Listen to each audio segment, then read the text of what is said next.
இயேசு கிறிஸ்துவின் நாமத்தினால் உங்களை வாழ்த்துகிறோம். இந்த நல்ல நாளிலே ஆண்டவருடைய வார்த்தையை நாம் பார்க்கலாம். எரேமியா 39ஆம் அதிகாரம் 18ஆம் வசனம். உன்னை நிச்சயமாக விடுவிப்பேன். ஆம் பிரியமானவர்களே, இந்த காலை வேளையில ஆண்டவர் உங்களோடு பேசுகிற வார்த்தையை நாம் பார்க்கலாம். இன்றைக்கு ஆண்டவர் உங்களை நிச்சயமாக விடுவிப்பேன், நிச்சயமாக முடிவுண்டு, உன் நம்பிக்கை வீண் போகாது என்று வேதம் சொல்லுகிறது. இன்றைக்கு ஆண்டவர் நிச்சயமாக உங்களை விடுவிப்பேன் என்று ஆண்டவர் வாக்கு பண்ணுகிறார்.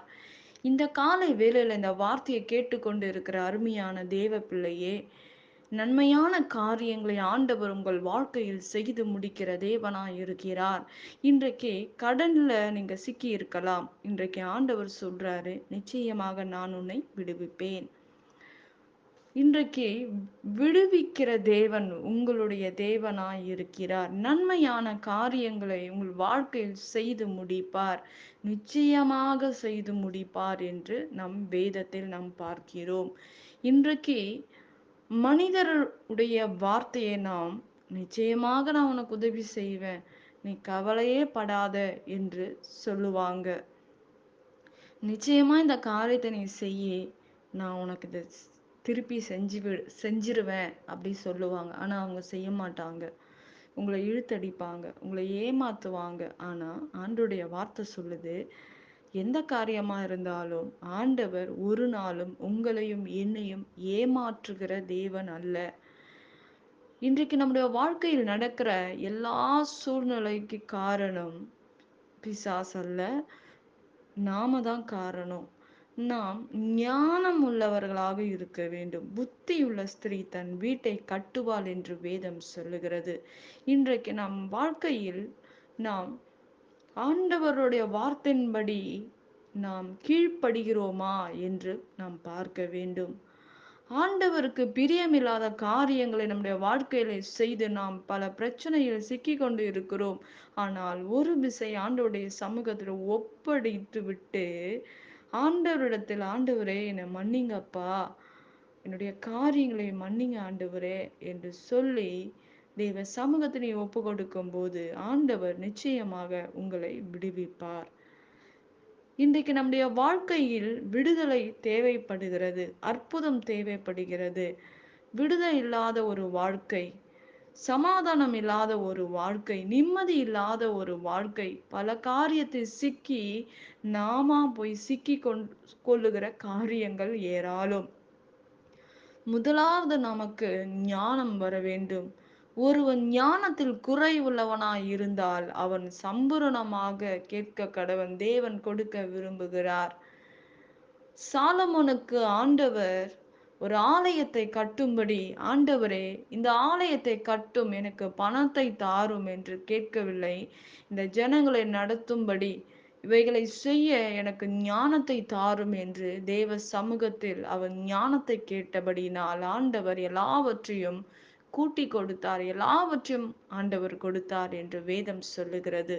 இன்றைக்கு நம்முடைய வாழ்க்கையில் ஆண்டவர் நம்முடைய வாழ்க்கையில் எல்லா ஆசீர்வாதத்தையும் வைத்திருக்கிறார். ஆனால் நம் வாழ்க்கையில் அதை பெற்றுக்கொள்ள முடியாதபடி நமக்குள்ளாக இருக்கிற தடைகள், நாம் சிக்கி கொள்ளுகிற காரியங்கள், கீழ்ப்படியாத காரியங்கள், ஒரு கணவன் மனைவிக்கு கீழ்ப்படியாத காரியங்கள், பெற்றோர்களுக்கு பிள்ளைகள் கீழ்ப்படியாத காரியங்களின் நிமித்தமாக அநேக காரியங்களில் நாம் சிக்கி கொள்ளுகிறோம்.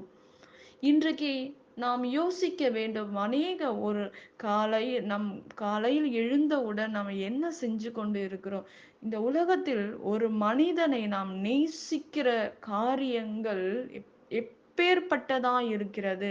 ஒரு மனிதனோட ஒரு அஃபேர் இருக்கும்போது காலையில எழுந்த உடனே அவங்க கிட்ட தான் பேசணும் நமக்கு தோணும். ஒரு நாள் முழுவதுமாக எவ்வளோ வேலை இருந்தா கூட நம்ம அவங்க கூட பேசுவோம். ஆனா வேதம் சொல்லுகிறது, இந்த உலகத்துல உள்ள மனுஷங்கிட்ட நம்ம இவ்வளோ நெருக்கமா இருக்கிறோம். ஆனா அந்த மனுஷன் நமக்கு நிரந்தரமான மனுஷனர்கள் அல்ல.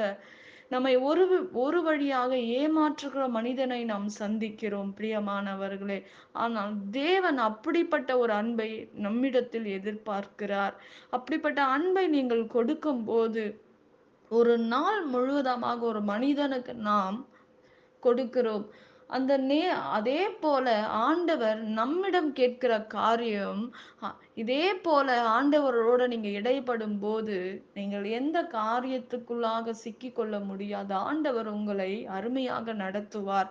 நிச்சயமாக ஆண்டவர் உங்களை விடுதலையாக்குவார் என்று வேதம் சொல்லுகிறது. பிரியமானவர்களே, இன்னைக்கு ஆண்டவர் நம்முடைய வாழ்க்கையில் எதிர்பார்க்கிற காரியம், ஆண்டவர் ஒவ்வொரு நாளும் நம்மை நேசிக்கிறார், நம்மை நினைக்கிறார், நம்மோட கூட இருக்கிறார். நாம் அவரை நினைப்பதில்லை. ஒரு நாள், வாரத்தில் ஒரு நாள் நாம் நினைக்கிறோம். ஆலயத்துக்கு செல்லும்போது, இல்ல படுக்கறையில் வரும்போது, அப்படிப்பட்ட ஒரு ஜெபம் கூட நெறைய பேருடைய வாழ்க்கையில் இல்லை. ஆலயத்தில் வரும்போது மாத்திரம் ஜெபிப்பாங்க. ஆனா, மற்ற நாட்கள் எல்லாம் உலக காரியங்களுக்காக ஓடுகிறதை நாம் பார்க்கிறோம் பிரியமானவர்களே. ஆனால் ஆண்டவருடைய வார்த்தை சொல்லுகிறது, இரவும் பகலும் அவரை தேட வேண்டும். நாம் இரவும் பகலும் ஆண்டவரோட இடைபட வேண்டும் என்று ஆண்டவர் விரும்புகிறார். நாம் ஆண்டவரோட நடக்கும்போது, ஆண்டவரோட ஒரு நண்பனைப் போல நாம் பழகும்போது, ஆண்டவர் நமக்கு அநேக காரியங்களை கற்றுக்கொள்ளுகிறார். நாம் அநேக வழியில் சிக்கிக் கொள்ளாதபடி ஆண்டவர் நம் பாதையை, நம்ம வாழ்க்கையை பாதுகாக்கிறார். நம்ம பாதையை வெளிச்சமாக, இருளை நீக்கி வெளிச்சமாக மாற்றுகிறார் அவருடைய வார்த்தையின் நிமித்தமாக. பிரியமானவர்களே, இன்றைக்கு நம்முடைய வாழ்க்கையில் நடக்கிற காரியங்கள்லாம் அநேகருடைய வாழ்க்கையில் இருக்கிற காரியம் என்னவென்றால், நிம்மதி இல்லை, சமாதானம் இல்லை, கடன் பிரச்சனை, ஏதோ ஒரு அடிமையான ஒரு வாழ்க்கையை வாழ்ந்து கொண்டிருக்கிறதை நாம் பார்க்கிறோம் பிரியமானவர்களே. இப்படிப்பட்ட காரியத்துல நாம் வெளியே வர வேண்டும் என்றால் நீங்கள் ஜெபிக்க வேண்டும். நீங்கள் ஜெபிக்கும்போது ஆண்டவர் நிச்சயமாக உங்களை விடுவிப்பார். நாம் ஜெபிக்கலாம்.